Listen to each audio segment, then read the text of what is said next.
Hey guys, tonight we're diving into a story that's probably going to make your jaw drop, maybe even question your own family dynamics. You probably won't survive this story without shaking your head a few times.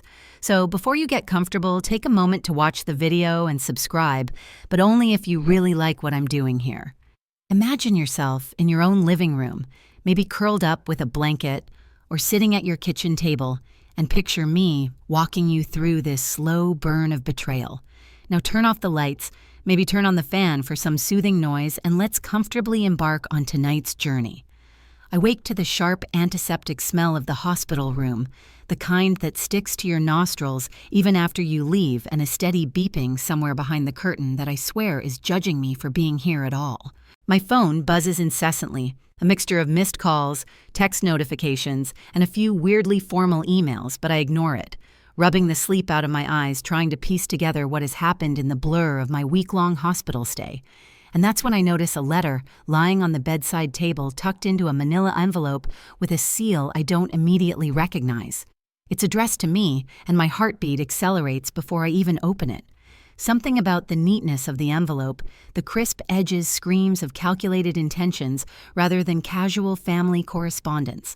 As I slice through the seal with the small scissors from my personal kit, because yes, I always have scissors with me, don't ask why it's a habit from my crafting days, the letter inside unfolds like a map to a hidden world I thought I knew. My daughter's signature catches my eye immediately, scrawled across the top in a way that feels almost defiant. My stomach knots when I read the words she has sold the farm. The very farm that has been in our family for generations. The one I've poured my sweat, my tears, and more than a few nights of insomnia into gone. Just like that, transferred out of my hands while I was incapacitated. I feel a strange cocktail of anger and disbelief, the kind that makes your hands tremble and your chest tighten at the same time. My nurse, busy adjusting an IV line across the room, glances over and asks if I'm okay. I nod, swallowing a dry lump, but my mind is racing. People still debate whether the bonds of family justify silent betrayal, or if every adult child inevitably charts their own course, sometimes at the expense of tradition. And here I am, caught in the eye of a storm I didn't see coming, a storm brewing in whispers behind hospital curtains and polite smiles. The smell of disinfectant mixes with the faint aroma of my breakfast tray untouched, and I can almost hear the subtle echo of the farm itself, the creak of the wooden floors in the barn, the distant cluck of hens, the early morning scent of wet hay after the rain. These sensory details, normally comforting, now twist into reminders of what has been stolen. I imagine walking through the farmhouse, tracing my fingers along familiar counters and feeling the absence, the hollow that my daughter has left in its wake. While mainstream family dynamics often feature disputes over money or inheritance, it's the quiet, almost invisible humiliation of being sidelined that stings the most. I didn't just lose a property. I lost acknowledgement, the validation of decades spent nurturing a family legacy. And while lawyers will later tell me that inheritance laws technically allow for adult children to make these transactions, the emotional rupture is far greater than any legal precedent could mend. In some fringe communities, families even enact rituals where the elder must be present and consent to any land transfer. But my family apparently skipped that step entirely. I glance at my phone again. Messages from my other children flash across the screen, polite, concerned, yet curiously void of urgency. My younger daughter-in-law texts a short, "Hope you're feeling better," and I notice how carefully neutral it is. Beneath the words, I sense the tension, the silent calculations. Every emoji feels like it's designed to distract me from realizing the truth, and I can't help but smirk at the absurdity. There's almost a dark comedy in the way families tiptoe around conflict until someone blunders so spectacularly that no subtlety is possible. The hospital curtains rustle as a visitor enters, the unexpected figure of my youngest grandchild, who has that uncanny ability to notice everything before the adults do. Their eyes widen when they see the envelope in my hand, and I feel a flicker of hope. Perhaps in this tiny ally there's some thread of loyalty, left a chance to witness someone who values connection over material gain. In moments like these, when you're navigating betrayal, the bond between generations can be surprisingly steadfast. Some anthropologists have noted that grandparents often form invisible protective networks with grandchildren networks that sometimes override the friction between parent and child. People still debate whether these networks have lasting impact on family cohesion or are simply fleeting emotional reprieves. I pull the letter closer, smoothing it against the hospital blanket. The weight of words settles on me like a physical object. I inhale slowly, tasting the sterile air and the faint sweetness from the juice on my tray. My mind races through the possibilities. Should I confront my daughter immediately, wait for my recovery, or consult the lawyer who's been handling minor estate matters behind the scenes? Humor flits briefly into my thoughts. A coping mechanism, I could always open a YouTube channel documenting my hospital saga, call it Grandma for the Farm, and monetize my outrage. It's silly, but the absurdity helps ease the tight coil in my chest. Outside, a bird chirps faintly, a normal morning sound that now feels jarringly cheerful, almost mocking. I remember sitting on the porch of that very farm last summer, watching the sun set across rows of corn, the sky painted in orange and violet, thinking that life couldn't be more peaceful. Little did I know that life had other plans, and that peace was temporary, a prelude to this slow, simmering conflict. The juxtaposition makes me chuckle softly, a nervous laugh as I realize how quickly family dynamics can shift from serene to treacherous. I tuck the envelope into my robe pocket, a small act of control amidst chaos. My fingers brush the edges repeatedly as if gripping it tighter might somehow keep the farm from slipping further out of reach. The nurse re-enters to check vitals, commenting that my blood pressure looks fine though. It's hard to tell whether she's referring to physical health or my mental state. I smile faintly, acknowledging the tension I carry, knowing that the real work begins the moment I leave this hospital bed. People often debate whether betrayal by a child can ever be reconciled, whether the emotional damage can be repaired or simply acknowledged and endured. I lean back, letting the hospital pillow cradle my head, and think about the path forward. I'll need allies' information and perhaps a little cunning, the kind that comes naturally when decades of nurturing and observation have honed your senses. The journey of regaining control over what is mine has begun quietly but deliberately, and I know that tonight, when I finally close my eyes, the story is only just starting. Outside, the wind rattles the window pane softly, and I imagine the fields empty now, waiting. My grandchild sits beside me, offering a reassuring hand, and in that simple touch, I feel the faintest glimmer of hope amidst the storm of deceit. Family betrayal, I realize, isn't just about the loss of property or wealth. It's about the recalibration of trust, the subtle dance of power, and the reminder that even in despair, connection can survive. Dinner feels different when it's staged as confrontation. My daughter finally decides to visit not with tenderness or even guilt, but with an agenda. She insists on arranging a family meal in the hospital's bland cafeteria, where the hum of vending machines and the clatter of trays echo louder than our words. My lawyer had warned me these moments often reveal more than court filings ever could, so I agree to it. I roll myself down in the wheelchair, my grandchild walking beside me like a silent bodyguard, and we settle into the plastic chairs that smell faintly of bleach and reheated soup. She sits across from me, her husband at her side, both smiling that smile people use when they're hiding sharpened knives behind their backs. At first, the conversation is casual, my recovery, the weather, a neighbor's dog. Then the veneer cracks. She clears her throat and says, "We need you to accept this decision. The farm was a burden. It's better this way." Her husband nods along like a bobblehead doll, rehearsed and complicit. I let silence linger, my eyes steady on hers. Silence can be louder than shouting, and she shifts uncomfortably under its weight. People still debate whether confrontation should be direct or subtle, but in this moment, subtlety is my scalpel. I lean forward slightly and say, "Funny, I don't recall being consulted on what's better."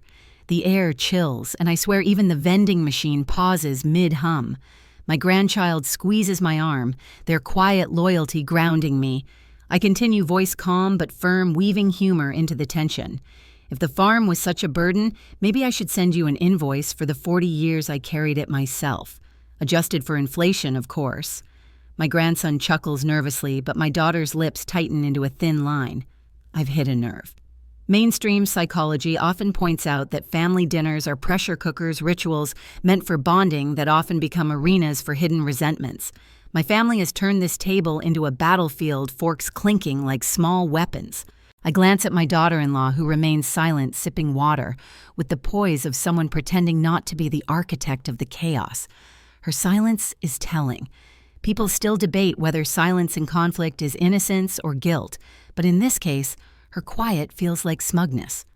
I decide to break the fragile facade. I bring up the realtor's email, the valuation request made months before my hospitalization, and I ask plainly, "Did you think I wouldn't notice your fingerprints on this sale?" My daughter shifts, eyes darting to her husband, while my daughter-in-law finally lowers her cup. Her expression falters for the first time, a flicker of panic hidden behind a mask of composure. I've punctured the script. In that moment, I remember reading about fringe rituals in some Mediterranean families where disputes are aired at a communal table under the belief that truth reveals itself in shared meals. Here we are in a sterile cafeteria, yet the ritual feels the same. The truth is bubbling up, uncomfortable and unavoidable. The community isn't here to witness, but my grandchild is, and that may matter more than a room full of neighbors. The argument swells, voices rising slightly, though not loud enough to attract hospital staff. My daughter insists she had no choice, that taxes were overdue, that maintenance costs outweighed sentiment. I counter with facts she didn't expect me to remember: dates of payments, grants received, subsidies filed. Her face pales. This is where my leverage comes in: knowledge. Knowledge that can expose the lie beneath her justification. People still debate whether parents should remind children of sacrifices or let them live in ignorance. But I decide here and now that ignorance is no longer a privilege she gets to keep. Humor sneaks in again, my shield against bitterness. If you were that worried about taxes, you should have just let me teach you how to do the books. Then again, you never liked numbers except when they were in your favor. My grandchild snorts a laugh, quickly covering their mouth, but the damage is done. My daughter flushes, caught between defensiveness and embarrassment. The dinner ends with no resolution, just tension, thick enough to slice. My daughter storms out first, her husband trailing behind, muttering about family unity like a prayer no one believes in.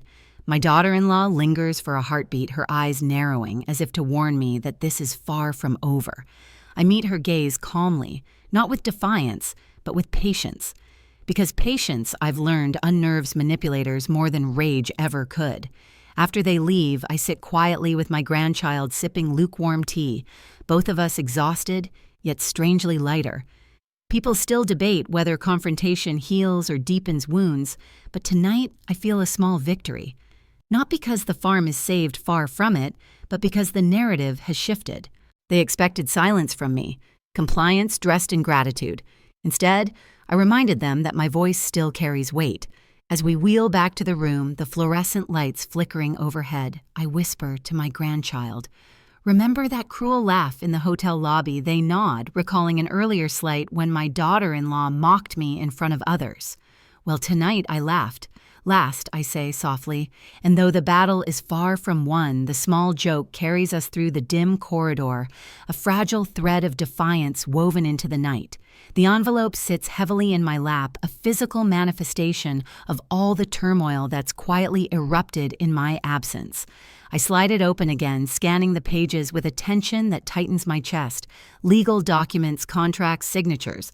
My daughter's bold signature sprawled across each page like a gauntlet thrown down. She sold the farm, yes, but the details reveal layers of planning I hadn't anticipated. She didn't just sell it. She parceled it, moving equipment, livestock rights, and even the access to the irrigation systems to different buyers.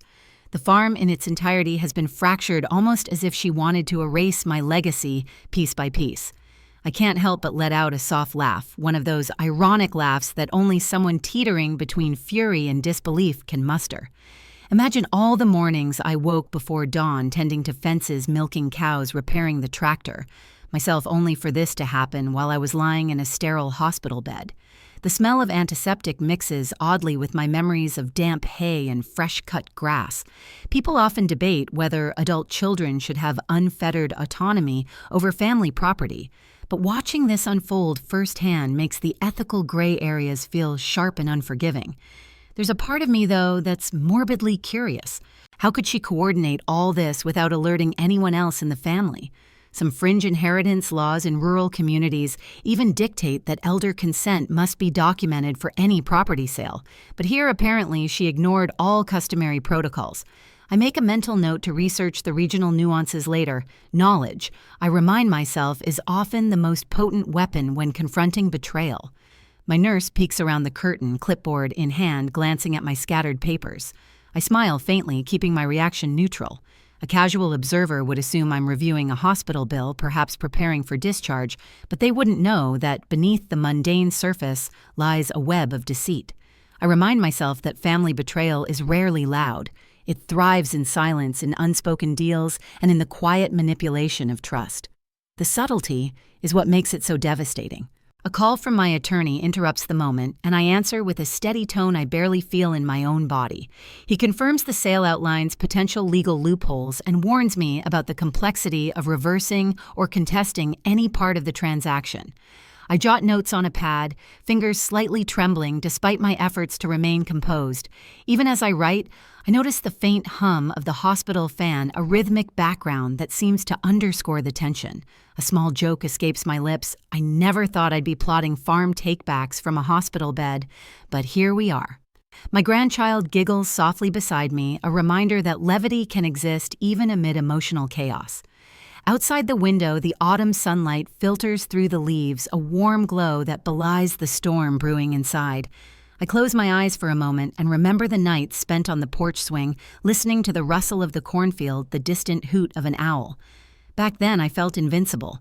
Now everything is fractured, and I'm left measuring each memory against the reality of what has been taken. But there's an odd resilience that kicks in, a quiet fire that tells me I can fight this strategically, carefully, without letting emotion entirely dictate my actions. Mainstream studies on family inheritance disputes suggest that conflicts peak when property has sentimental value attached, not merely monetary. The farm was more than land. It was a living archive of decades of birthdays, harvests, and shared meals. My daughter's decision has triggered a cascade of emotions that, on reflection, are more about control and recognition than money. Fringe researchers even note that in some cultures, the eldest child feels entitled to make unilateral decisions as a perceived rite of passage. People still debate whether these traditions empower families or erode trust, and here I see both perspectives collide in sharp relief. I pick up my phone, scrolling past social media updates, ignoring the cheerful posts from friends who have no idea what's happening. A notification from a distant cousin catches my eye. "Did you hear about the farm?" The casual phrasing is infuriating, as if they're gossiping over coffee rather than alerting me to a seismic shift in my life. I set the phone down abruptly, realizing that everyone outside the immediate circle will treat this like spectacle rather than crisis. In that instant, I understand that part of reclaiming power will involve controlling the narrative, deciding who knows what and when. Later, as the afternoon sun casts long shadows across the hospital floor, I open a small notebook I keep for reflections. I write down everything: the letter, the lawyer's words, the timeline of the sale, the subtle signs I ignored. Writing slows me down, gives structure to chaos, and allows me to map the battlefield before stepping onto it. I note an odd custom I once read about in some remote villages. A family meeting must be held under an elder tree before property changes hands. Symbolism matters, I realize, even if it's not legally binding. Rituals embed authority, and in their absence, betrayal thrives. My grandchild leans over, whispering, "Grandma, you're going to fix this right." I smile, feeling a mixture of warmth and determination. The child's belief is a reminder that in every family conflict, the youngest eyes often see what adults overlook. There's a small, almost imperceptible power in that alliance, one I plan to leverage as quietly as possible. We share a laugh at my ridiculous hospital outfit, the patterned gown that makes me look like a mismatched patchwork quilt. Humor, even small doses, tempers tension and reminds me that I am still in control of my own perspective, if not yet the situation. As evening settles, the hospital lights dim slightly, casting long streaks across the floor. I place the envelope carefully on the nightstand, the papers a silent testament to ambition, greed, and familial misalignment. People still debate whether confronting betrayal immediately or waiting for strategic advantage is wiser, and I realize that I'll need both patience and resolve. Tonight, I'll rest, yes, but tomorrow, the real work begins. Every call, every email, every quiet observation will form the framework of my approach. Outside, the wind brushes against the window pane, rustling leaves like whispers. I think about the fields, empty now, and the barn silent for the first time in decades. There's sorrow, yes, but also clarity. Betrayal has a way of sharpening awareness, of forcing you to assess allies' resources and vulnerabilities. I breathe slowly, letting the hospital fan's soft hum lull the tension just slightly. The first chapter of this drama concludes not with action, but with preparation, reflection, and the faint, stubborn spark of resilience that has always carried me through challenges. The next morning arrives with the sterile scent of the hospital, mingling oddly with the faint aroma of coffee from the cafeteria below. I stretch, feeling the stiffness of a body that has been lying too long in one position, but the discomfort is nothing compared to the mental knots I'm unraveling. The envelope from yesterday sits on the nightstand, a quiet monument to my daughter's audacity. I glance at it again, contemplating the next move. Should I call the buyers directly, confront my daughter, or wait for legal counsel to return my call? Each option carries consequences I can't ignore. I lean back against the pillows, imagining the farm in its entirety. I see the overgrown fields, the barn with its peeling paint, the pond where the grandchildren learn to fish. All of it seems frozen in time, yet I know it's moving sold parcel by parcel, the life I knew being rearranged without my consent. Mainstream research on family conflict notes that the sense of loss is amplified when the property holds sentimental value. In my case, the farm isn't just land. It's memories, milestones, and a tangible connection to the past. Fringe inheritance studies suggest that emotional attachment can legally complicate disputes if the elder can prove coercion or manipulation. People still debate whether such emotional claims hold weight, but in my mind, the argument feels just. My phone buzzes. It's a text from my younger son, short and clipped. "Call me when you're awake." That's it. No urgency, no empathy, just a command wrapped in minimalism. I sigh, realizing that the grown children in this family have become experts at emotional distancing. In fact, social psychologists often highlight that adult children sometimes unconsciously marginalize parents when property or money is involved, a phenomenon that's both predictable and cruelly isolating. I make a note to involve my grandchild in observing interactions. They notice details adults miss, and I need every advantage. A small smile crosses my face as I recall something odd I learned about inheritance in other cultures. In parts of Eastern Europe, there's a ritual where the elder leaves a symbolic item, a key, a ring, a handwritten note, before any transaction can be considered valid by the family's honor code. It's fascinating, almost absurd, but it emphasizes a truth I know well. Symbolism can carry as much weight as legality in family conflicts. I take the envelope, fold it neatly, and tuck it into my bag, imagining it as my own symbolic talisman against the tide of betrayal. Visiting hours begin, and with them the parade of relatives and acquaintances who step cautiously into my room. Some bring flowers, some bring polite concern, others bring curiosity, eager to see the fallout of my daughter's actions firsthand. The dichotomy is jarring. Mainstream family dynamics research suggests that siblings and extended family often position themselves as observers in disputes, waiting to see who gains the upper hand before choosing sides. I notice subtle glances, fleeting whispers outside the curtain, and I know I am under quiet scrutiny. Fringe psychologists argue that this observational behavior is almost evolutionary, a method of risk assessment before committing resources, though here the stakes are emotional, not survival. My grandchild sits beside me, playing quietly with a hospital-issued puzzle, their small hands surprisingly deft with the pieces. I watch them thinking about the contrast between generations. Grandchildren often form alliances with grandparents precisely because they observe the adult world with unfiltered perception. In this house of shifting loyalties, this alliance feels like a thread I can follow, a potential lifeline in the emotional labyrinth my daughter has created. I joke softly, if we play our cards right, we might just reclaim the farm with nothing but wit and stubbornness. The laugh is small, nervous, but it's enough to remind me that humor can anchor us when reality threatens to spiral. Later, my lawyer calls and we speak in careful tones. She confirms that contesting the sale is possible, but warns that the process will be long and contentious. The buyers are numerous, each having purchased a different parcel. Some are local, others distant. My mind spins, running calculations, imagining negotiations, and considering legal maneuvers. Legal studies show that fragmented sales can complicate restitution efforts, but also provide multiple entry points for strategic action. People still debate whether confronting all buyers simultaneously is wiser than isolating one key party first. I lean toward the latter, valuing precision over volume in this delicate operation. The afternoon drifts into evening, and a hospital aide brings a tray of food. I pick at it, taste barely registering my thoughts consumed by strategy and memory. I think back to the last time I walked through the barn, noting every beam and nail, every corner where equipment was stored. Sensory memory sharpens planning, the smell of sawdust, the feel of the worn wooden handles, the uneven texture of the floorboards, all clues, all reminders of what was taken and what might be reclaimed. Anthropologists studying elder engagement in property disputes often emphasize how physical memory of spaces informs strategic thinking, an odd intersection of cognition, emotion, and tactile intelligence. I glance at the clock. The hospital corridors are quieter now, shadows stretching long against the linoleum. I imagine the farm at sunset, the sky awash with orange and violet, the fields shimmering with fading light. In my mind, I walk slowly, deliberately, cataloging the damage, imagining potential paths forward. A small joke escapes, whispered to myself. At least the cows can't text me passive-aggressively. My grandchild giggles again, the sound bright against the muted tension, grounding me in the reality that amidst betrayal, connection remains possible.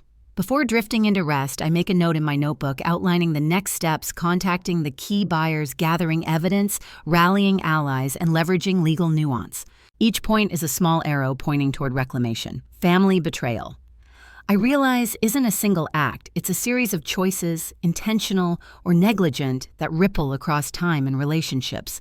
Tonight, I'll sleep with eyes closed, but awareness alert, dreaming of strategies, contingencies, and the subtle dance of reclaiming not just property but dignity and trust. The next day begins not with sunlight, but with a heaviness pressing against my chest, the kind that comes when you know a storm is building, even though the sky looks deceptively calm. The hospital walls seem narrower, the hum of machines louder, and the drip of the IV almost taunting. I've had time to sit with the reality of betrayal, and now the sharper sting is the silence. None of my children. Not one has come to sit at my side. In their absence, it is my grandchild who appears again, slipping into the room, quietly holding a juice box like it's a peace offering. Their eyes wide and uncertain carry more comfort than all the polite get-well-soon texts that flash coldly across my phone. They climb onto the chair next to my bed, fidgeting, and finally whisper, "Mom says we can't visit the farm anymore." The words land heavy like stones dropped in water, rippling out into memory. I close my eyes and see the farm as it was, my daughter, running through fields, hair wild, laughter trailing behind. That same daughter has now barred her own child from walking the same ground. This, I realize, is betrayal. Doubled it steals from me and from the generations after me. People still debate whether children raised in fractured legacies feel the loss or whether they adapt without noticing. I think children know. They always know.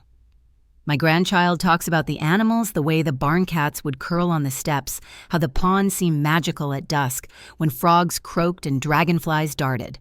The details pour out small treasures that remind me of what's at stake. I squeeze their hand and say softly, "Don't worry, sweetheart. Some things can't be sold." And I mean it. Memories bonds the unseen thread that ties us. Those remain even when deeds are signed and bank accounts are filled. Anthropologists often highlight how oral tradition and storytelling preserve legacy far longer than land titles ever could. It's comforting in an odd way to know that even if the fields are plowed under, the stories will linger. But this quiet rebellion, this refusal to let go, sparks something more.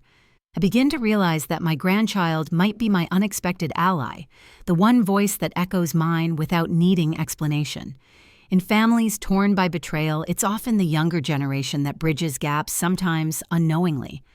There are case studies about grandchildren who later fight legal battles on behalf of grandparents, citing lost inheritances or manipulated wills.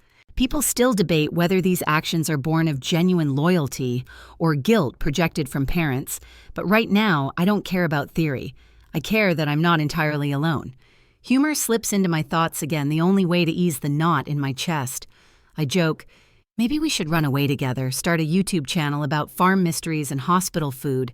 My grandchild laughs, eyes brightening, and for a moment the room lightens. The IV pump beeps cheerfully, almost on cue, like it too has joined the joke. I shake my head, muttering that even machines know how to mock human misery. Laughter, I've learned, is rebellion's twin. It breaks through despair when logic cannot. Later, the nurse wheels me out for a short walk down the corridor. My grandchild trails behind their small shoes, squeaking softly on the polished floor. The hallway is lined with other patients, some alone, some surrounded by family. The contrast stings. Here I am with decades of sacrifice behind me, sitting in a gown patterned with pale blue dots, my child selling the ground I broke my back to maintain. A mainstream study I once read said that adult children often justify neglect by reframing parental sacrifice as obligation rather than choice. It's easier to dismiss someone's labor when you convince yourself they were simply doing what was required. People still debate whether this mental trick is defense or cruelty. In my case, it feels like both. When we return to the room, I settle back in bed, breath heavy, but spirit steadier. My grandchild produces a drawing they've been working on, a crayon sketch of the farmhouse, bright green fields, and a crooked red barn. My throat tightens as I trace the outlines, realizing this picture captures more truth than any legal document ever could. Inheritance laws might dictate property ownership, but cultural customs often insist that what's remembered, drawn, sung, or told belongs to everyone. Fringe folklore traditions even suggest that once something is placed in art, it becomes spirit-bound, immune to erasure. Whether or not it's true, the drawing comforts me, makes me feel that the farm still exists in some realm where contracts cannot reach. The evening creeps in golden light spilling across the floor, painting long shadows that stretch toward the bed. My grandchild dozes lightly in the chair, head lolling to the side, their trust in me unbroken. I look at them and realize that in this battle, my greatest weapon may not be the lawyer's arguments or the obscure inheritance customs I've tucked into memory. It may be the quiet loyalty of someone too young to calculate, too pure to betray. That thought warms me more than the blanket across my legs. I jot another note in my book, grandchild equals witness, voice, ally. The word witness strikes me as crucial. In family disputes, truth often erodes under layers of manipulation, but a witness, even a small one, can preserve clarity. People still debate whether the testimony of children should weigh heavily in inheritance conflicts, but in the court of family conscience, I know it matters.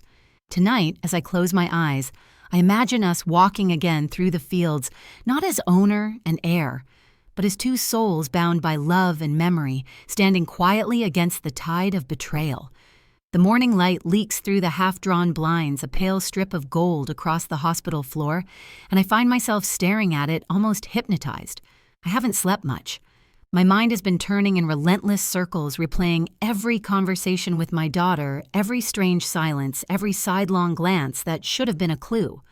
The truth is always there, in hindsight, lurking in details you brush off at the time.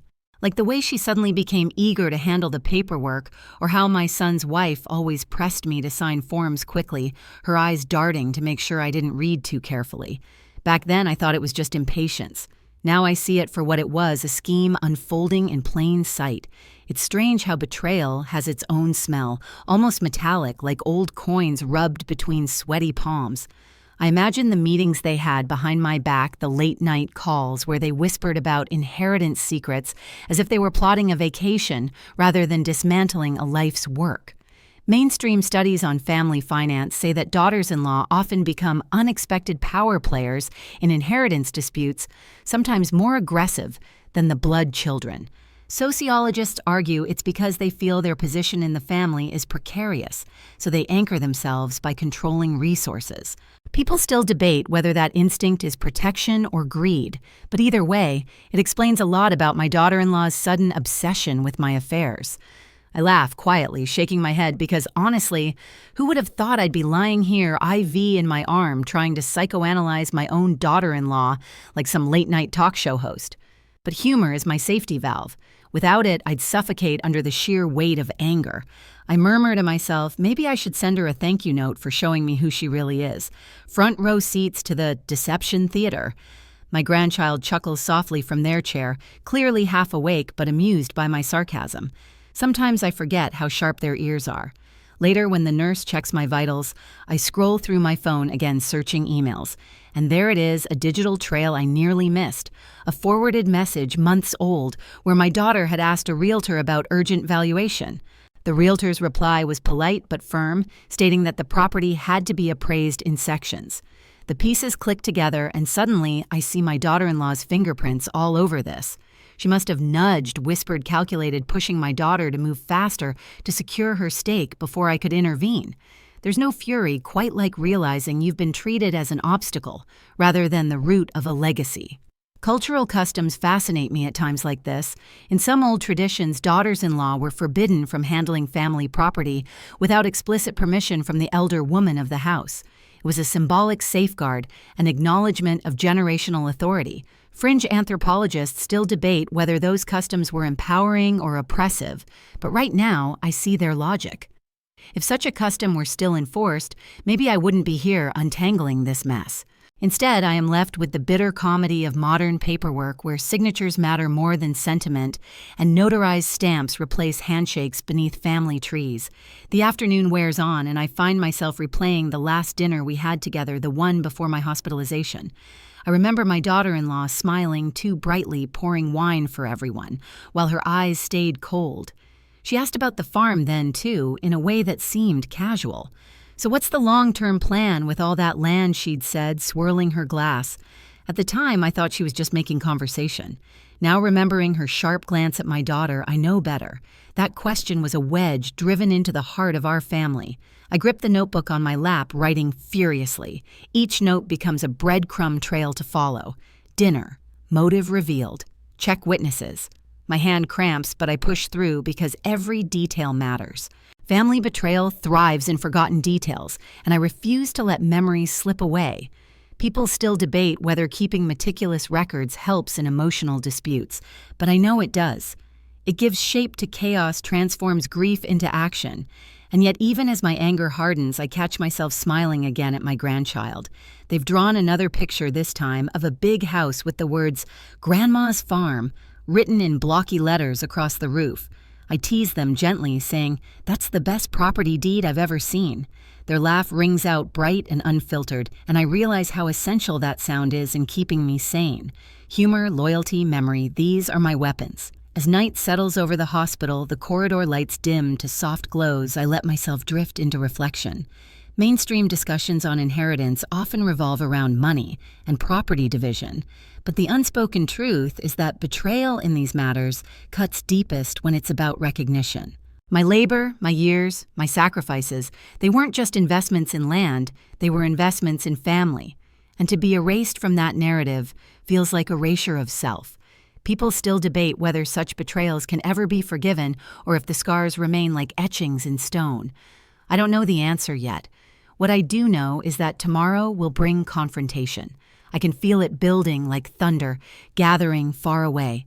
The silence of my daughter and the scheming of my daughter-in-law will soon collide with my refusal to be dismissed.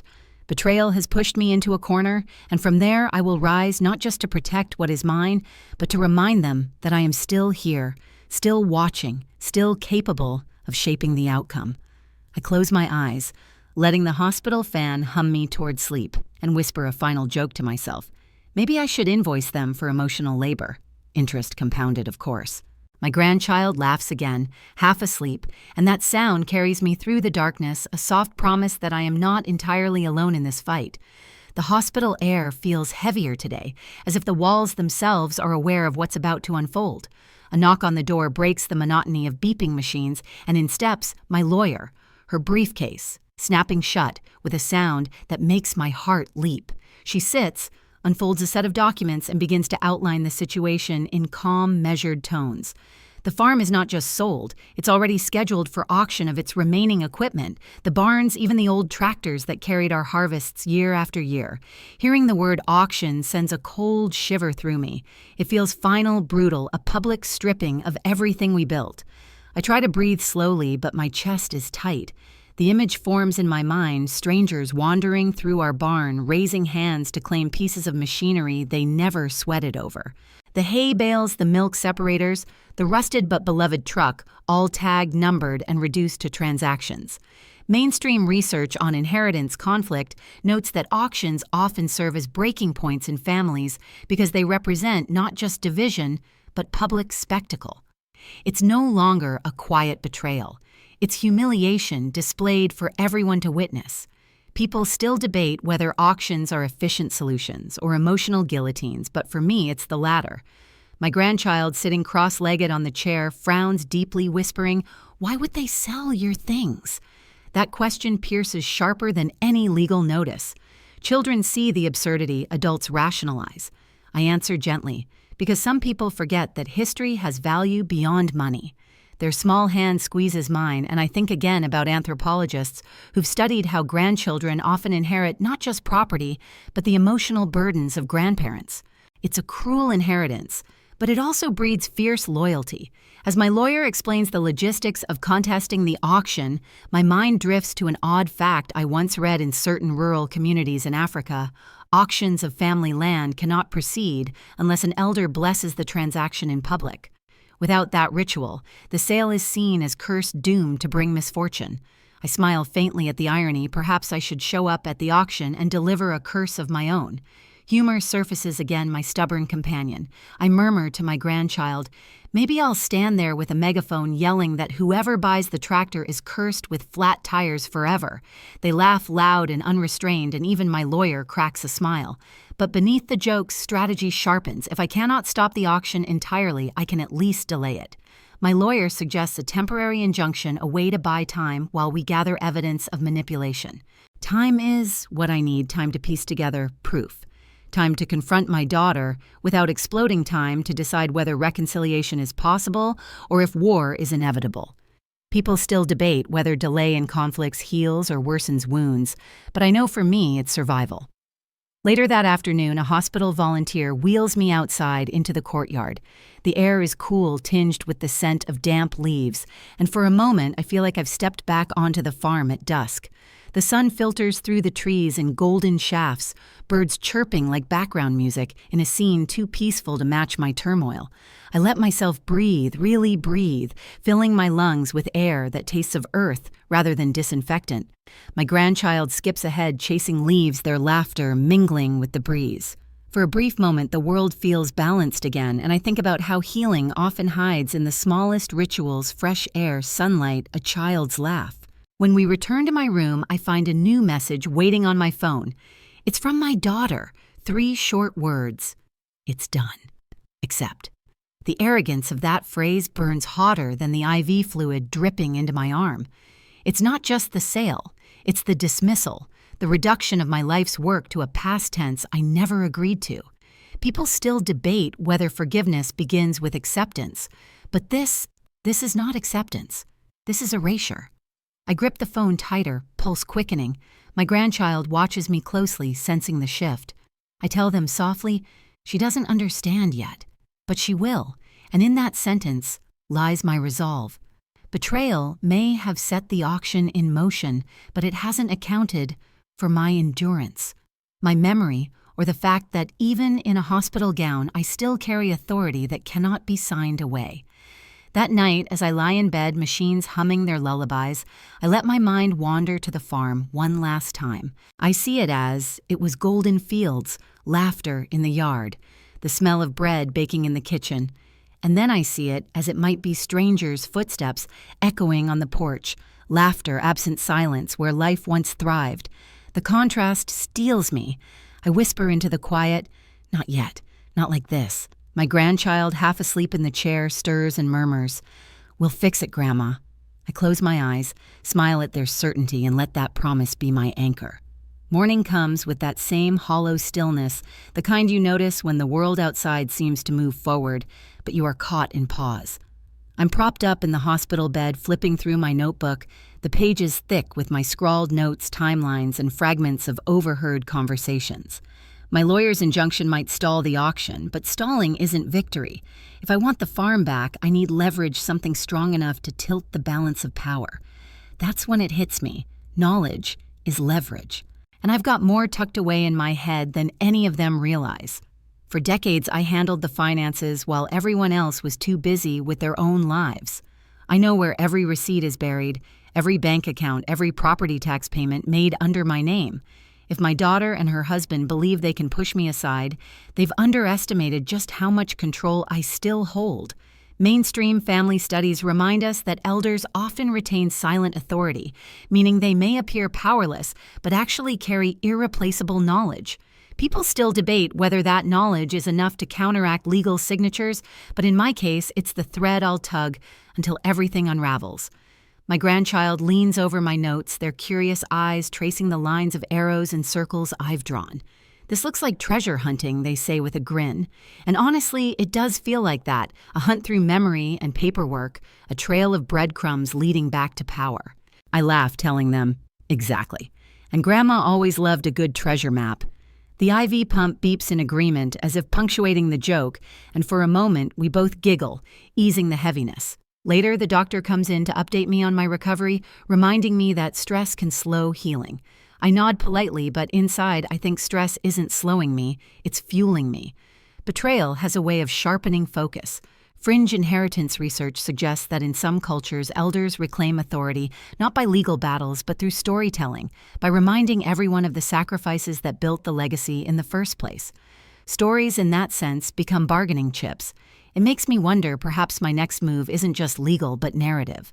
Perhaps it's time to remind the family loudly who I am and what I've done. By afternoon, my daughter-in-law makes an appearance. She enters with a carefully neutral smile, carrying flowers too bright, too rehearsed. She sets them down on the side table as if staging a performance.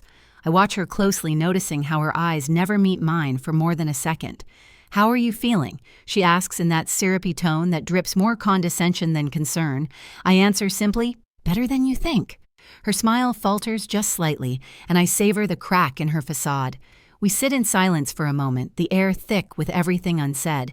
Then she begins talking about practicalities, about how the auction will benefit everyone, how the farm was too much work anyway.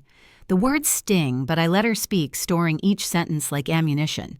Mainstream psychology often notes that manipulators over-explain, believing that a flood of words will drown opposition. People still debate whether this stems from insecurity or arrogance. But either way, her chatter tells me she's nervous. Good. When she finally leaves, my grandchild rolls their eyes dramatically, and I laugh out loud, clutching my stomach. Humor keeps me sane. It's the one arena they can't steal. I whisper to my grandchild. She talks like she's auditioning for a villain's role in a soap opera. The image makes us both giggle uncontrollably, and the tension in the room cracks open just enough for relief to seep in. That evening, I receive a call from an old neighbor, someone who's watched our family dynamics from the outside. He tells me there's still respect in the community for what I've built, that many people are unsettled by how quickly my daughter moved to sell. The words comfort me more than I expected. Reputation, after all, is another form of bargaining power. If the community rallies behind me, the buyers might hesitate, unwilling to entangle themselves in what feels like a cursed transaction. Anthropologists often highlight how communal opinion can carry as much weight as law in small towns. People still debate whether that's fair, but I've lived long enough to know perception is half the battle. I jot down another note in my book, reputation equals leverage, then I underline it twice. My plan is forming piece by piece. The auction may loom, but I am not the silent victim they imagine. My knowledge, my stories, my reputation, these are weapons sharper than any paper contract. And my grandchild, loyal and observant, is the witness I need to ensure the truth is never erased. As I settle back against the pillows, the hum of the hospital fan soothing in its monotony, I smile faintly. People still debate whether betrayal destroys families or merely reshapes them. All I know is this betrayal has awoken something in me I thought was long gone, a voice steady and firm that refuses to be silenced. Tomorrow, I'll start using it. The next few days pass in a haze of phone calls, paperwork, and restless nights, but something in me has shifted. The dinner confrontation may not have stopped the auction, yet it reminded everyone, my daughter, her husband, my ever-calculating daughter-in-law, that I am not the silent relic they imagined.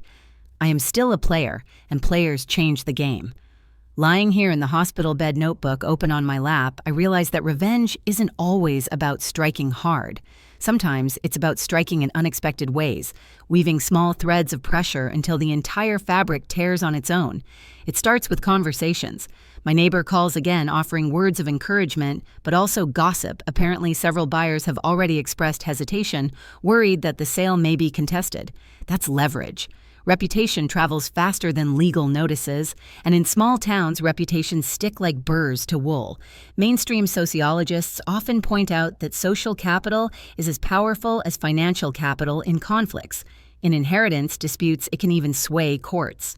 People still debate whether community perception should influence legal matters, but I've lived long enough to know it always does, whether openly or in whispers. I make more notes, neighbors as allies, buyers as targets of doubt, reputation as shield. My grandchild helps doodling small stars in the margins as if marking victories. Their loyalty is wordless but fierce. Watching them sit so patiently, eyes focused, I realize again how grandchildren are like mirrors. They reflect what's been taken and what still survives. It comforts me to know that my legacy, at least in their memory, hasn't been stolen.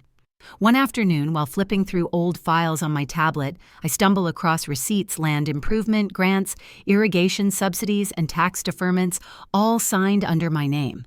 These are not minor details. They prove my direct involvement in the farm's financial management long after my daughter claimed she handled everything. I laugh aloud, startling the nurse who's adjusting my IV. "Oh, don't worry," I tell her, "I'm just remembering that sometimes the past keeps its own receipts." The pun amuses me more than it should, and my grandchild laughs too, shaking their head at my terrible sense of humor. Humor, again, is a small rebellion, but not everything is light. At night, when the lights dim and the hospital grows quiet, the weight of betrayal presses hardest. I remember tucking my daughter into bed as a child, telling her stories of resilience and loyalty, believing that those values would anchor her. Now I wonder if she ever listened, or if she was already dreaming of her own future, one that didn't include me. Mainstream family psychology notes that adult children often rewrite their childhoods, emphasizing grievances while minimizing sacrifices. People still debate whether this rewriting is self-preservation or cruelty. To me, it feels like erasure, like my decades of sweat and care have been edited out of her narrative.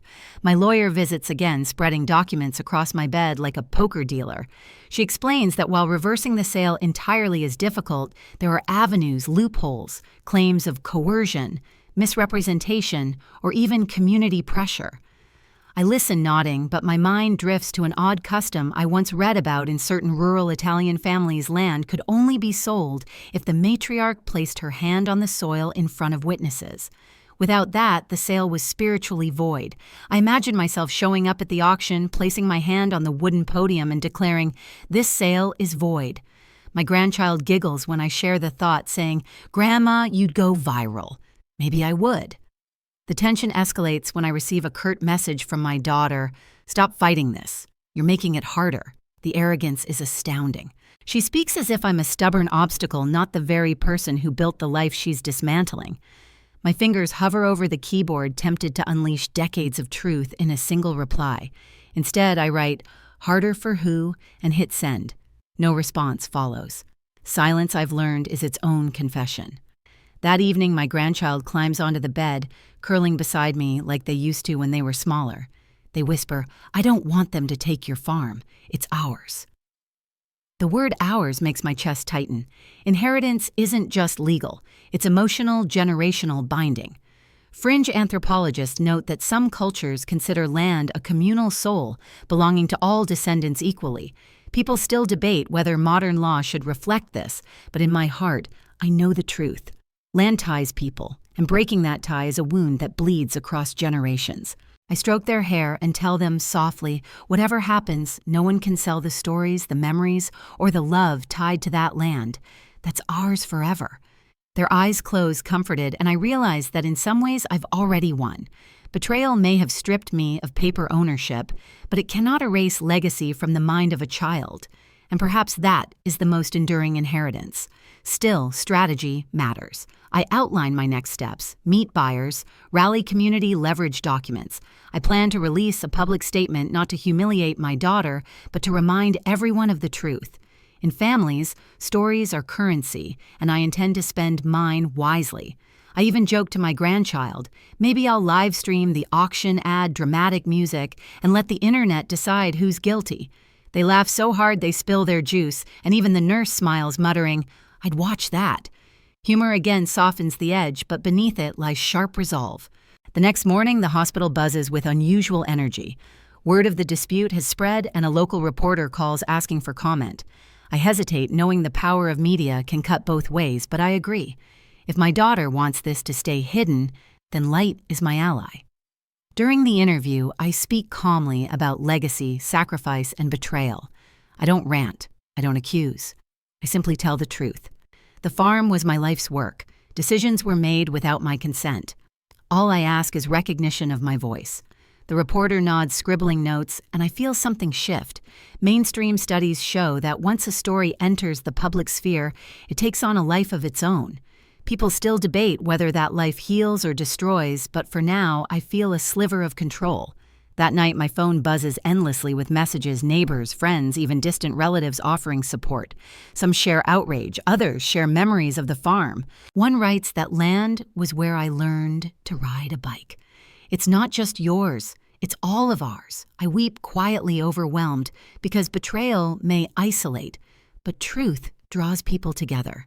My grandchild hugs me tight, whispering, "See, you're not alone." Lying back, I let the fans hum soothe me, my notebook resting heavy on my chest. People still debate whether betrayal leads to reconciliation or permanent fracture. I don't know yet where my story will land, but I do know this betrayal has awakened my voice, my memory, my humor, and my resolve. And those are things no auction can sell. Tomorrow, the fight continues. Tonight, I rest with laughter still echoing in the room, with my grandchild's hand wrapped around mine, and with the farm alive in my memory.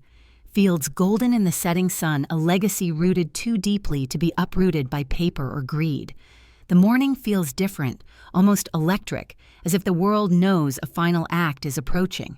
My discharge papers are nearly ready, and the nurse jokes that I'll be escaping soon, though I laugh and tell her, "It's less an escape and more a return to the battlefield." My grandchild claps their hands, eager, as if they sense that stepping outside these sterile walls means stepping back into the story where I'm not just a patient, but a fighter reclaiming ground. The auction is scheduled for the weekend, and every hour leading up to it feels like sand slipping through my fingers. But with each grain, I've gathered strength. My lawyer and I have assembled receipts, timelines, and financial statements. More importantly, the community has begun to speak out. Old neighbors recall harvest festivals on the farm, local farmers mention the equipment I shared with them when their own broke down, and even the pastor calls to remind me that my donations kept the church lights on through lean years. These voices matter. Mainstream sociologists often note that reputation is a hidden economy. When trust is your currency, betrayal has consequences beyond paper contracts. People still debate whether reputation can halt transactions, but in small towns like ours, perception is power. The day before the auction, I receive a message from one of the buyers. It's short but telling. "We heard there may be a dispute. Not sure if we'll proceed." That hesitation is gold. It means the cracks are widening, doubt is spreading, and perhaps the entire structure of their scheme will collapse under the weight of uncertainty. I show the message to my grandchild, and they beam, declaring, "See, Grandma, they're scared of you." I laugh, responding, "Or maybe scared of karma." Either way, fear is leverage. That evening, my daughter appears again, this time without her husband. She enters, quietly sits at the foot of my bed, and for the first time I see something flicker in her eyes, fatigue, maybe even regret. She doesn't speak right away, and I let the silence stretch until she finally says, "Why are you making this so hard?" The question nearly makes me laugh out loud because the inversion is almost comical. I lean forward and reply calmly, "Why did you make it so easy to betray me?" My voice is soft but sharp, the kind of tone that slices without volume. She begins to explain taxes, debts, pressure from her husband, pressure from life. Her words tumble out, excuses dressed as reasons. People still debate whether children betray parents out of necessity or convenience, but I can hear the truth in her pauses. It wasn't just necessity. It was ambition, perhaps greed, certainly impatience. She wanted a life unburdened by legacy, and she thought selling the farm would set her free. I let her talk, then answer with a smile that holds no warmth. Freedom built on betrayal always turns into chains. My grandchild shifts beside me, watching closely, their young eyes wide, with the realization that truth doesn't always roar, it sometimes whispers. The silence after my words hangs heavy, and my daughter finally looks away, unable to meet my gaze. That in itself feels like victory. The next morning, I'm discharged. The crisp autumn air greets me as I step outside Kane, in hand, my grandchild at my side. The hospital smell fades, replaced by the earthy scent of fallen leaves and distant wood smoke. For the first time in weeks, I feel like myself again. Not a patient, not a victim, just a woman who has weathered storms and still stands. Anthropologists write about rites of passage, how communities mark transitions with ceremonies. For me, leaving the hospital feels like such a rite. I've been baptized in betrayal, and now I emerge sharper and steadier. People still debate whether pain strengthens or scars, but I know it can do both. On the day of the auction, the barn is filled not just with buyers, but with murmurs, whispers of doubt, seeded by truth. I arrive late, intentionally, letting them feel my absence before my presence. When I finally step inside Kane, tapping against the concrete floor, the chatter dies down. I look around at the faces, some familiar, some strangers, and I see hesitation everywhere. Buyers exchange glances, the auctioneer clears his throat nervously, and my daughter stiffens near the corner, her eyes darting like a trapped bird. I walk slowly to the front, my grandchild beside me like a small sentinel, and I lay my notebook on the podium. The sound echoes in the silence. Then, in a steady voice, I begin to speak. I remind them all of what the farm represents, not just to me, but to the community. I speak of harvest festivals, of lending tractors to neighbors, of feeding families during hard winters. I present documents showing my direct payments, my name on tax rolls, my hand in every detail of that land. And finally, I look directly at the auctioneer and say, "This farm is not for sale. Not today. Not like this." The room holds its breath. Mainstream studies on conflict resolution note that collective silence is often the turning point, the moment when people decide which narrative they'll support. People still debate whether truth spoken aloud can outweigh contracts, but I watch it happen here. Buyers shift uncomfortably, some quietly folding their bidding cards, others whispering to their spouses. The auctioneer hesitates, fumbles with his notes, and finally announces a pause. A pause is not victory, but it is survival. My daughter stares at me, face flushed with anger and something else, fear. My daughter-in-law, standing stiffly at her side, looks as though she's swallowed sour milk. My grandchild grips my hand tightly, whispering, "You did it." And maybe I did. Maybe only for now, but sometimes survival is enough. Sometimes delaying defeat is the first step to victory. That evening, as we return home, I sit by the window watching the sun sink low across the horizon. The fields glow gold, the trees blush with autumn fire, and for a moment the farm feels alive again, not sold, not broken, but still mine in essence, if not entirely in law. People still debate whether legacy is written on deeds or in memory, but as my grandchild rests their head on my shoulder, I know the truth. Legacy lives where love refuses to be erased. I jot the final line in my notebook.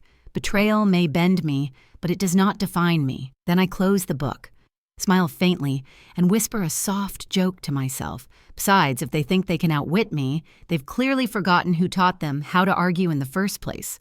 My grandchild laughs, and that laughter ringing clear in the twilight feels like the real inheritance, the one no betrayal can ever steal. The fight with my family over the farm has left marks deeper than I can see, and as I sit here tonight, notebook closed on my lap, I feel a different kind of quiet settling in. Not the quiet of defeat, not the hush of betrayal, but the gentle stillness that follows a storm. The farm still stands, not fully secure, not fully lost, but caught in a fragile pause where time itself seems to hold its breath. And in that pause, I realize that sometimes survival is enough. Not every story needs a perfect ending. Some simply need endurance memory and the stubborn refusal to be erased. I think back on everything the hospital beeps, the cruel silences at family dinners, the laughter of my grandchild cutting through the tension like sunlight through clouds. Betrayal may have bruised me, but loyalty has healed me in unexpected ways. People still debate whether children owe parents their loyalty or whether each generation owes only itself. My answer is simpler. Love, when it is genuine, is never owed, it is lived. And I have seen it lived in the smallest hands, the ones that held mine when others let go. Tonight, I slow my breathing, letting the fan hum softly the way it does in so many of your own rooms as you listen.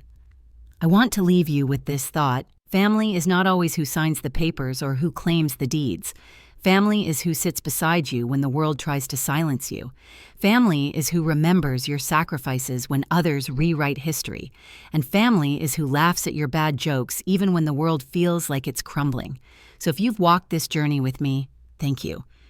Thank you for turning on this video, for keeping me company in the hours where memories cut sharper than knives. To my subscribers and supporters, your presence means more than you know. Each of you is part of this circle of witness, this gentle rebellion against silence.